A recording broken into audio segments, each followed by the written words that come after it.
you're back with us. The enacted Petroleum Industry Act aims to boost the competitiveness of the oil and gas sector, foster economic prosperity, and align Nigeria's petroleum industry with global best practices.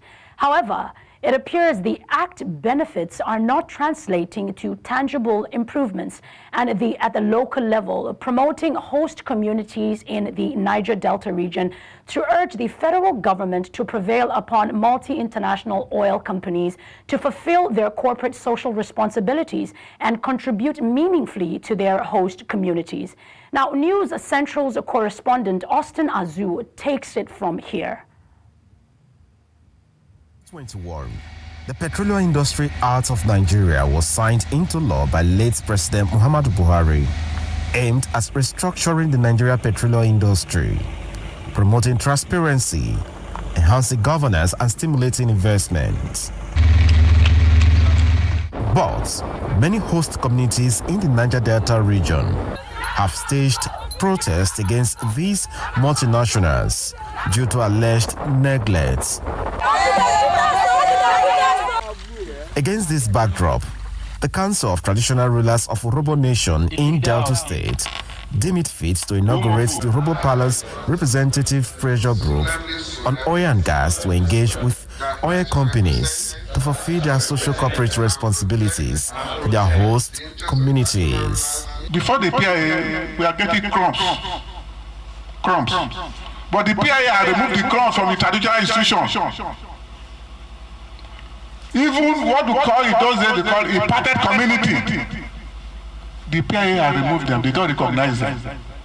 This meeting is called principally to first thank the federal government for putting in place the PIA. And secondly, to openly complain that the PIA that we thought was a saving grace is even a worse situation. Urhobo Nation, with well over 28 flow stations and over 600 oil wells, and the largest gas plant in Black Sahara, Africa, we desire more attention than we are seeing today. The group promised to engage the companies and attract the necessary developments to the people at the grassroots level. 3% stake to communities. The release of these funds, nobody knows the parameters at which, or by which, if you like, these companies are defraying it. There is dichotomy between the community and the oil company. So the royal father, in their own wisdom, bring us together so we can interface and bridge the gap. So there will be peace in our land and there will be job opportunity in our land. Experts insist that the Nigeria Upstream Petroleum Regulatory Council and other regulatory agencies must ensure effective implementation of the PIA's host community development provisions. In Delta for News Central, Austin Azu. Now, to delve deeper on the PIA, I have two industry experts joining us now to discuss impacts of the Act so far. Professor Dayo Ayoade is a professor of energy law from the University of Lagos, and he joins me from here in Lagos. And our second speaker, Mr. Lucky Ighoyota, he is an energy consultant, and he joins us from Delta State, Nigeria. I welcome you both, gentlemen. Now, I'll start with you, Professor Ayoade. The PIA at one point was hailed as a game changer for the Nigerian oil and gas sector. But now, why are we not seeing these promised benefits in host communities yet? Yes, thank you very much for that question, and thank you for inviting me. The PIA is a game changer, provided we implement the provisions properly. What we had before were more ad hoc, voluntary, corporate social responsibility type action. Right. Now we have a community model focused approach, which I think is much, much better than what we had in the past. I think part of the problems, because when I was listening to your news report, my concern was that maybe the regulator, the Nigerian Upstream Petroleum Regulatory Commission, and the oil operators have not done a proper sensitization.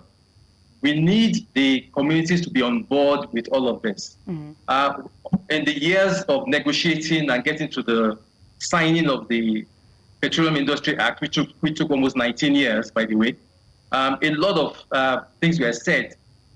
And these promises now are in danger of not being fulfilled. So I'm very keen that the regulator, the oil operators come together with the host communities and talk to them and take them through these provisions. They must take them through what to expect, what the provision is about. It's no longer the same way it used to be with your grand MOU or your MOU with the oil company. Now you have to follow a more strategic approach, a more long-term approach. And I think what we need now is people working together and trying to make the best of, I think, a pretty good piece of legislation. All right. Now, I'll move this to Mr. Ighoyota. Now, sir, as someone who works directly with oil-producing communities, what would you say are the major implementation gaps in the PIA thus far? Much for that question. Yeah, Prof has already given a background as to how strategic the Act is in addressing some of these underlying issues. But unfortunately, the Act that is intended to heal the wound is now perceived to probably deepening the wound, which is not the intent of the Act.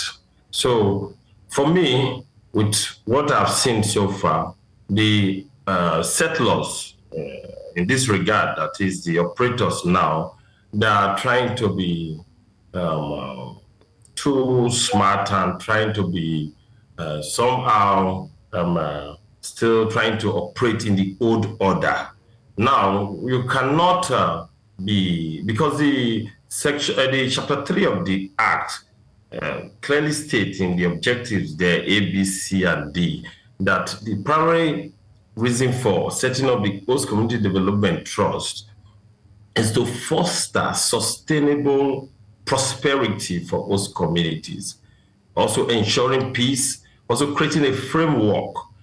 So in doing all of these, the oil companies have got to be transparent and accountable.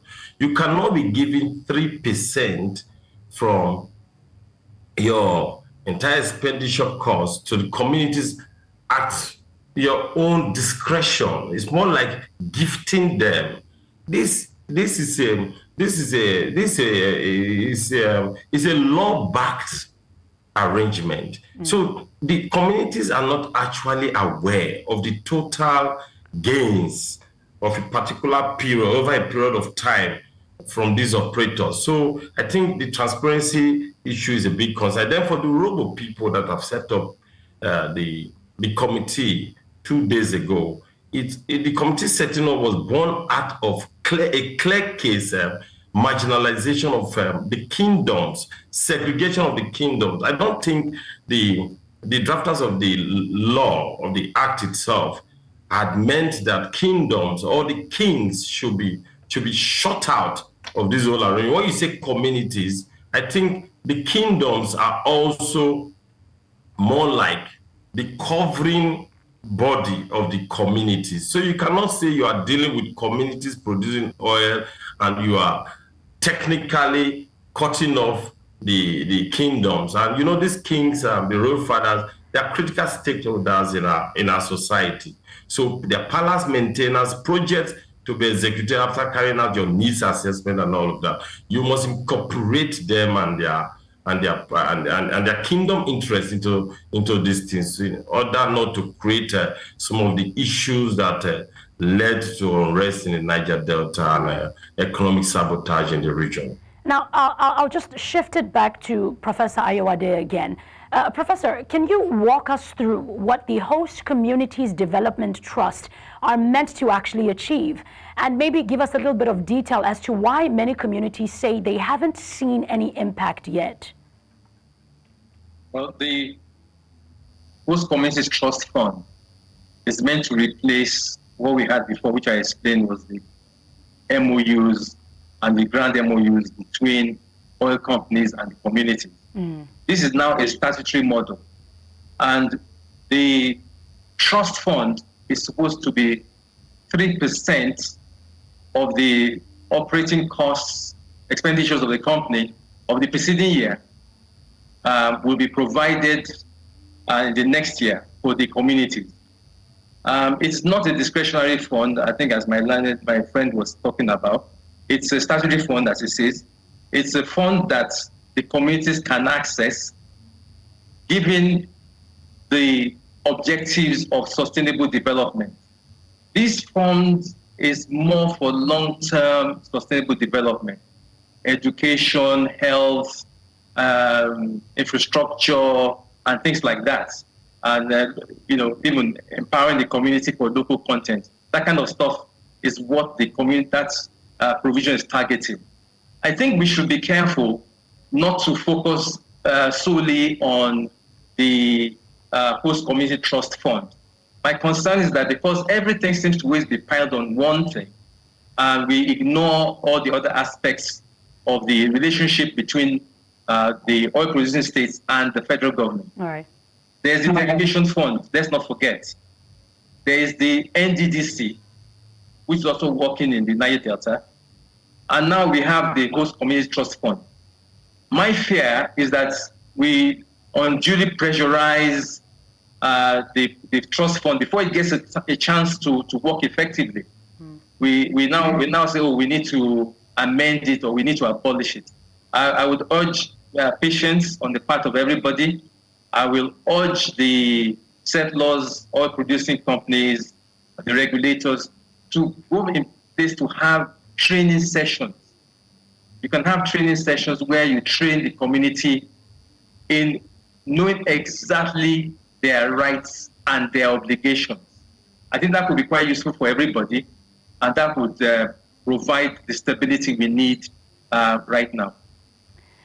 I mean, to just delve a little bit deeper, I think I'll send this one to Mr. Ighoyota.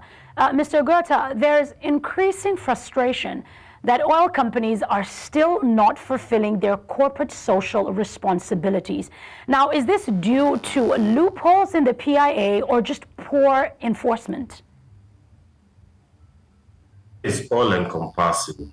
The PIA, I think, very reputable lawyers and professors of energy economics and energy matters actually made serious input into that particular document. So the PIA is not the issue, it's implementation.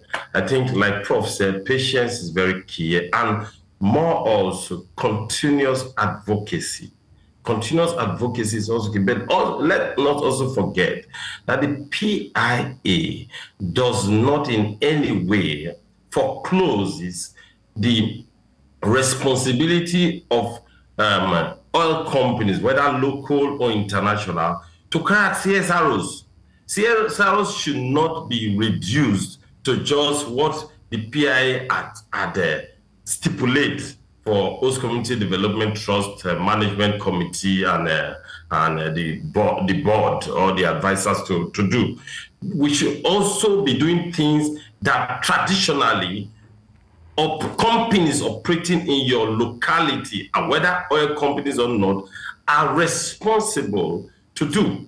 So for me, we should try to continue the advocacy, create awareness, and like Prof said, let these community people know also that they are also partners in progress by way of letting them understand their own obligation in all of these things to the success of all of this. People are already calling for the review of the PIA Act, which Professor Umi Ledare will always say that you cannot be planning to be mad for 20 years And afterwards, after you've learned how to be mad, like we had in the PIA, using 20 years to get it signed, all of a sudden, under 3 or 4 years, you're already calling for a review. Let us all allow this law to operate and well implemented with good intentions, so that we can be better for it in our communities and also for our country's economic prosperity. Yes.